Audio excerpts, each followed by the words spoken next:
cultural framing of children as sort of indicators of where we are in our commitments to this crisis as well. David, you're an expert in food systems. Can you talk to us a little bit more about, well, I was actually going to ask you a little bit about global supply chain disruptions and how that brings risk to the doorstep of smallholder farmers. I did want you to speak to sort of how those supply chain disruptions really expose gaps when it comes to corporate commitments and, of course, the resilience of communities in their supply chains. But please do also speak to Manoj's comments on that as well. I'm sure you have a lot to say. Okay, so good afternoon, everybody. Let me just start by taking a step back, and the vision of SBTI, which is a global organisation, is that we manage the risks of dangerous climate change, and one of the biggest risks of dangerous climate change is food supply. So if you look at the modelling of a world where we have 2 degrees and more, 3 degrees, starts to look very scary. We would not have anything like enough food for a global population rising to 9 billion. So for one of the biggest impacts of climate change that we are trying to address through all of the action to reduce emissions is the impact on food supply.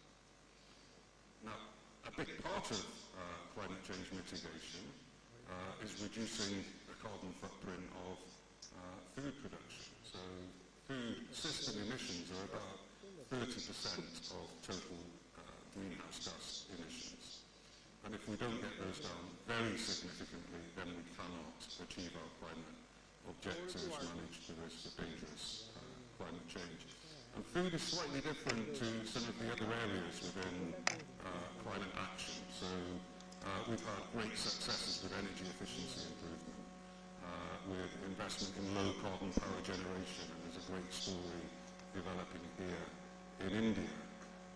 But food emissions have continued to go up and they need to come down. So one of the biggest challenges in the whole of climate action is reducing the carbon footprint of food.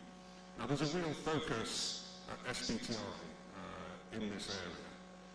And so we have 10,000 companies have set targets to reduce emissions globally. Within that, 350 companies, and these 350 represent most of the food supply chains in the world. 350 companies have set what we call FLAG targets, so forestry, land use and agriculture targets. And those require an emissions reduction of 30% in 2030 relative to 2020. We have another 450 companies globally who have said they want to set those FLAG targets. So it is one of the great success areas, setting ambition in this food system area for SBTI in our first 10 years. It will continue to be very important for us.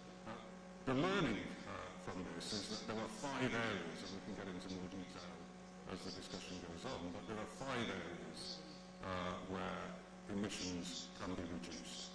So the first of those is changed farming practice, and that can be regenerative farming. It can also be productivity improvement, which is good for net zero and good for food security.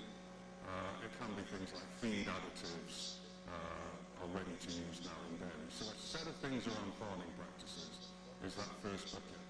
The second bucket is sustainable commodity production and procurement, and that means not deforesting land to grow soy or cocoa or coffee or those other crops.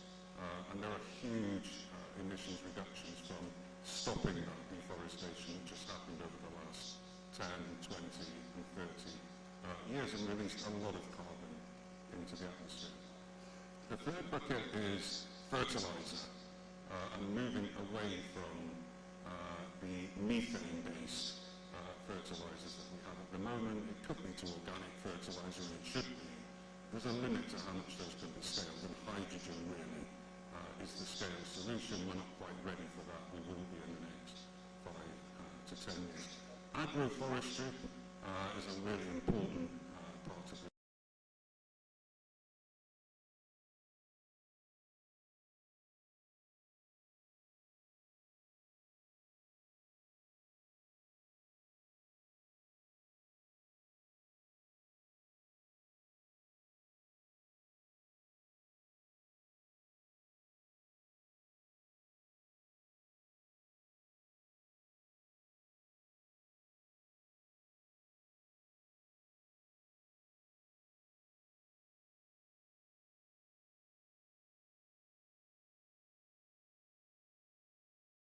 sustainable commodity procurement, sustainable fertilizer, agroforestry, and behaviour change. In terms of how do you drive that in practice, so there are tried and tested approaches to farming transformation, and it is not straightforward.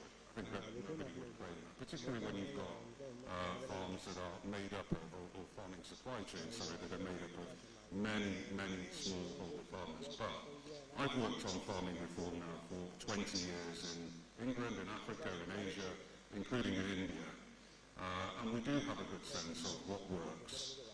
And so the programs, I think we've heard from my colleague on the panel, extension services, which is knowledge transfer. It's knowledge transfer from people to farmers, it's knowledge transfer using technology, so text messaging to farmers.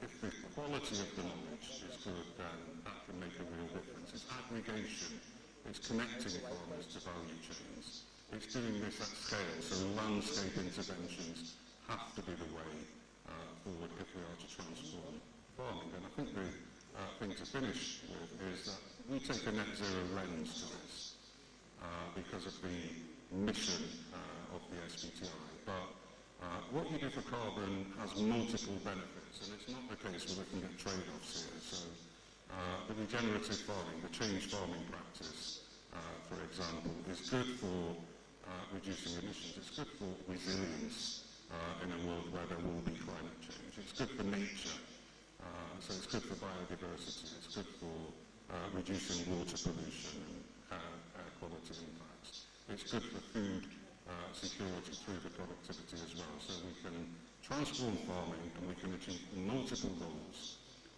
and that is what many companies now are setting as their ambition.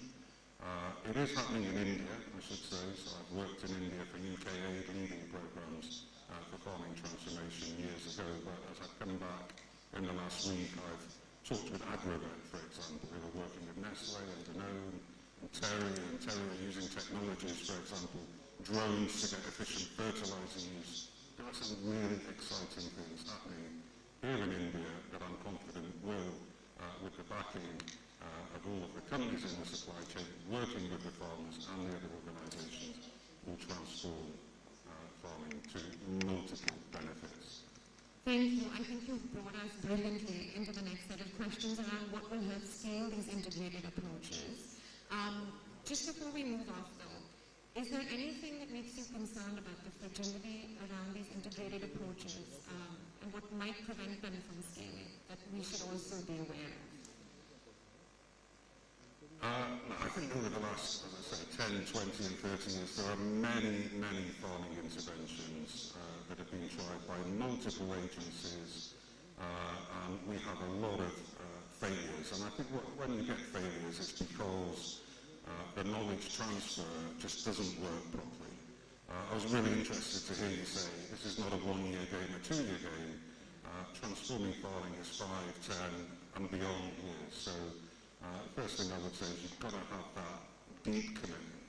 The second, you've got to have the right people doing the knowledge transfer. And so I've been on farms in Africa and I've met the extension service providers, and they didn't really have a deep understanding of the farming that they were trying to transform. So get the right people. Then you've got to have the good relationships as well. So farmers, they're not just going to trust anybody. If I turn up on a farm and I say, hey guys, this is what you need to do, I think they would ignore me. So it's not just having the right knowledge, it's having the relationships and the trust and the credibility with farmers. And you do that by working, for example, through farmer organisations and finding champions in the farmer community. I think beyond that, farming, as you say, is a very fragile business from a financial point of view. And that reflects the value chain and the distribution of value within a value chain, but it also represents increasingly the climate risks which are crystallising. So how do you use this to bolster the revenues of farmers and make them more financially resilient? I think you do that by connecting, so aggregating across farmers, giving them some bargaining power in the relationships with the food companies, and connecting them with value chains where they can realise higher prices. So there is an opportunity within this farming transformation to make financial resilience stronger in farms. I think the last thing, and maybe we can discuss this, is who is going to pay for the farming transformation? So I run the farming reforms in England, and the decision there was that the government would pay farmers to change their behaviour. Great, but not every government has a large pot of money which they can use to transform farming. Maybe you can repurpose, and this might be relevant to India, repurpose some of the existing subsidies which are inefficient and not good value for money, and put those into behaviour change programs. I think actually a lot of the solution has to come from consumers at the end of the value chain paying a premium for transition finance, and some of these things are always going to be more expensive. If you want feed additives in dairy, that is always going to cost money, it has to be paid for. So companies are increasingly going to have to pay not a lot more to farmers, but more to cover some of the costs of these more expensive measures. Some companies are already doing that.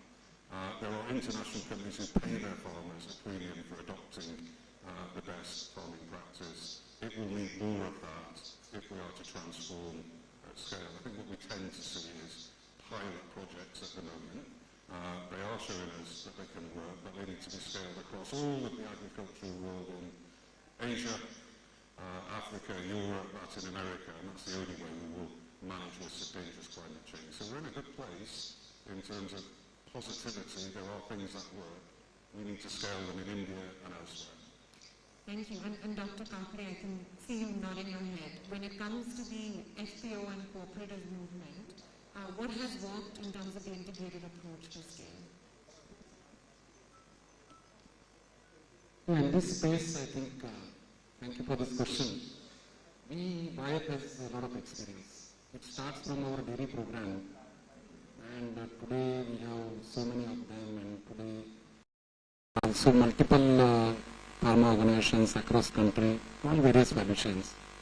So we are non-profit organization, but we know very clearly that unless any program is economically viable, it cannot sustain. So sustainability lies in three things. One is that program should be relevant for the farmers, number one. Number two, it should be giving enough returns not only for consumption but also for the market. And three, there has to be institutional mechanism which will carry whatever we initiate in due course. So there is these three fundamentals. So in dairy sector, there is one more aspect in the whole thing, is that this kind of program should also offer not only annual returns, not only seasonal returns, but also the regular returns. And that basically ensures the ownership and continuity between the institutions and the farmers or any stakeholders. And that is what dairy does.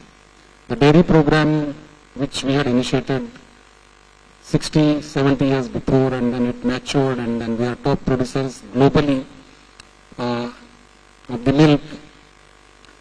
So the program evolved with enhanced meat production through genetic improvement of the livestock.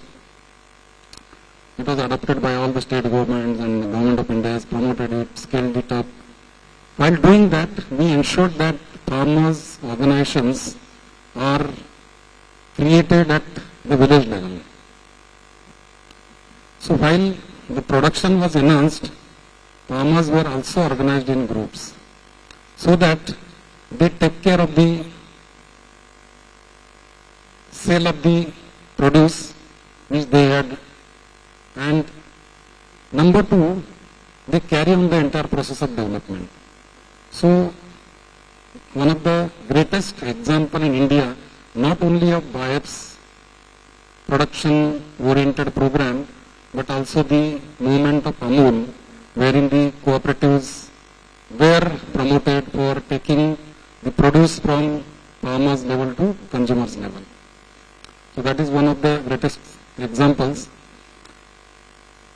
The other example which I can quote is the very famous and well-known program of BIAP, WADI program. It is combination of agriculture, horticulture and forestry, primarily to convert very degraded marginal lands of the tribal people into productive orchards.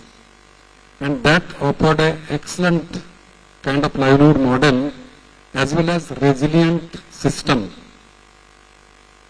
In addition, today it also offers good solution for the carbon sequestration.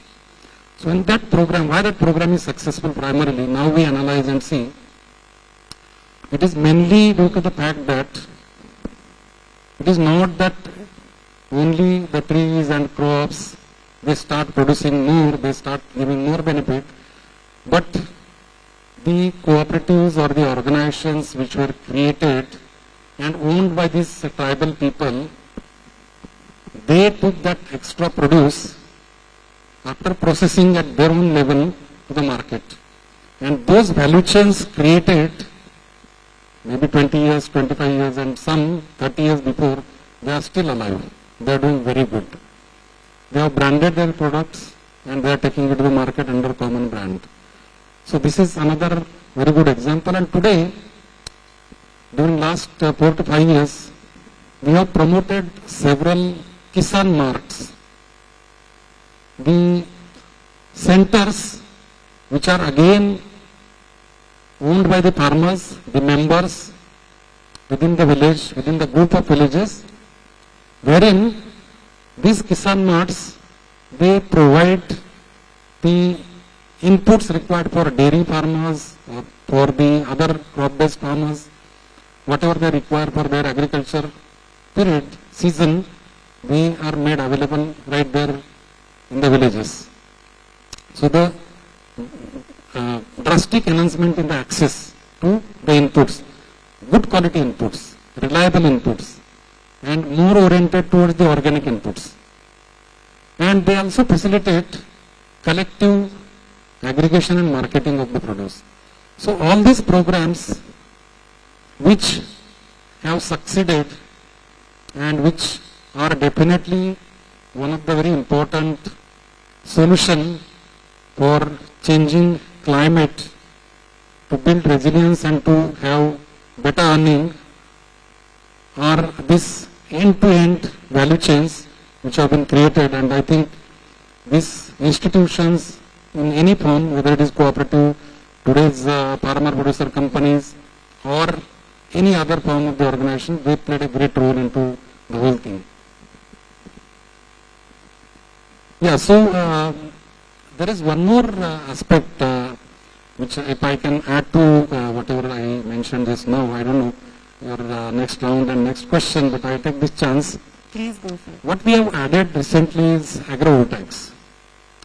And we believe that not only the crops, not only the livestock, but also energy, which is also in huge demand.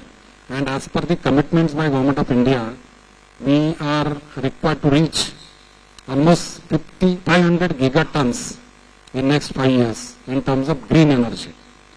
So energy production is very, very important, and we believe decentralized energy production, particularly through agri-voltaics or agri-PV, and of course some bioenergy resources are also possible. So the combination of these three sources, you can grow crops underneath the panels or in between the rows of the panels. You can rear livestock, and you can also produce energy not only for your own consumption but also selling it outside.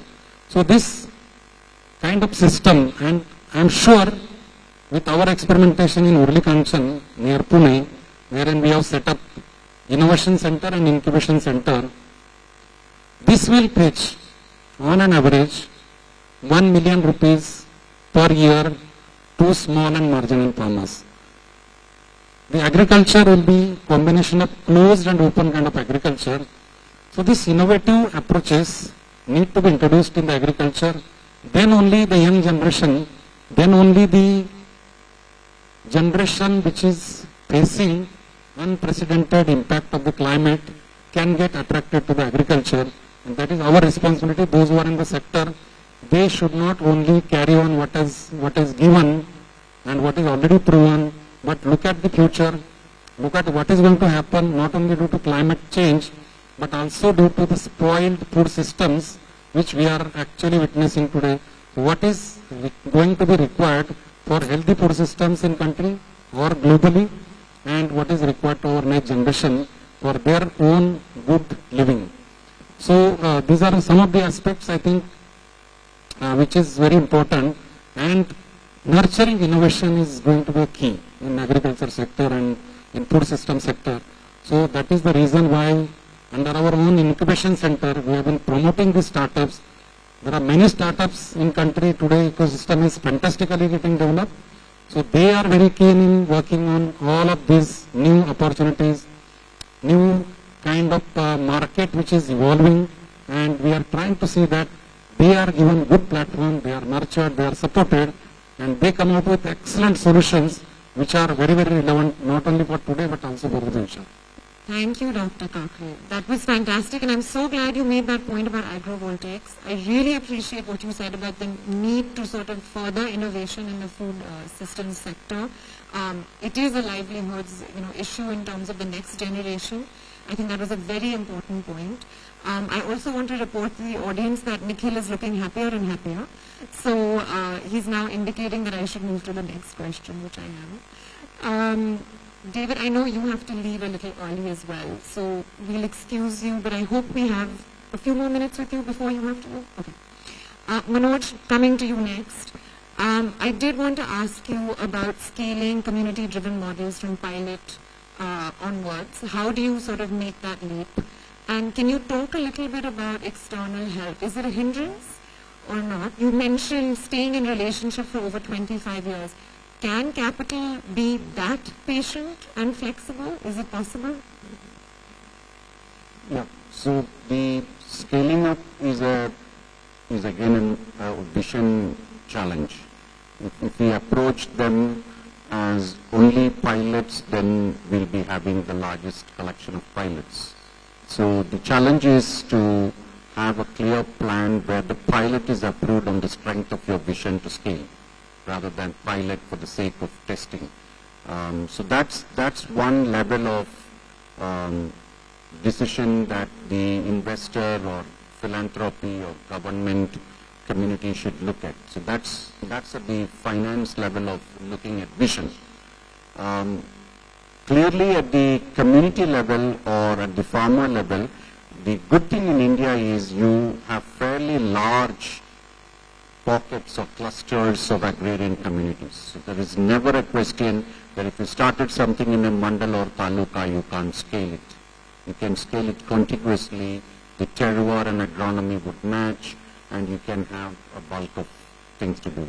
My appeal on scaling on that agronomy comment is typically the sense even in Western world in agriculture and copied in India too is to scale up using monocropping methods, because it's easy, and that's such an antithesis to our discussions of whether it's food systems, sustainability or climate resilience. We need to invent models where the idea of scaling up is basically multi-crop. So it's not only multi-crop, it's a combination of two our child representative here on the panel, the ambassador for children here. So I would say we need to look at food system design, where when we are trying to scale up an idea from the pilot, we do all kinds of crops that are needed to cover food. So typically what we have done is we always start with vegetables, especially what we call as good food corners, another word for kitchen gardens. But this is to commit to all the farmers, get a commitment that they will guarantee nutrition security for their children and the families first before we embark on a long-term agriculture plan. Then it comes to the farming, not to get stuck with one crop, whether it's a cash crop or a food crop. So even in the case of Araku for coffee, our model is that it's not the classic model of just coffee plantations. There are boundary trees, there is silver oak or indigenous trees which have pepper vines on it, and every farmer who has a tiny coffee estate also have to raise a fruit orchard. And apart from these two, they have to grow millets, pulses, and which guarantee their family's food security. So if you sign up for this entire package, then you get support for coffee. And they join because they know the coffee fetches with pepper the profits. So today out of 100,000 families, which we started with just 1,000 of them as the pilot, grew over years to 100,000 families, but I'm happy to say that over 72,000 of them are millionaires, which is purely from this diversified portfolio. It's exactly like wealth management, have a diversified portfolio. The last part is to reorganize them into the equivalent of a co-op. It may be a registered one, it can be an FPO, or it can be a collective. But they need to feel they are in it together as a large club. And then we need to foster that spirit and feeling for them to grow big. So whether it is competition, whether it is games, whether it is festivals, whether it's brands, logos, all of this matter.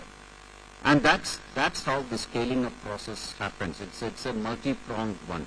And my last bit is on the comment on, patient capital and do people stay. The truth is it's difficult. In fact, agriculture would be the least supported by CSR because you need yearly reporting and the project should end and then you should have a next project. So it's very difficult. So we really have to look at spinning off patient capital driven social enterprises maybe, mix of CSR, maybe long-term interest-free debts. As far as we are concerned, we even went to the extent of carbon financing. So we get European or American companies to fund smallholders for 40 years. In return, they get the carbon credit for it. So it's patient capital, but output-based. So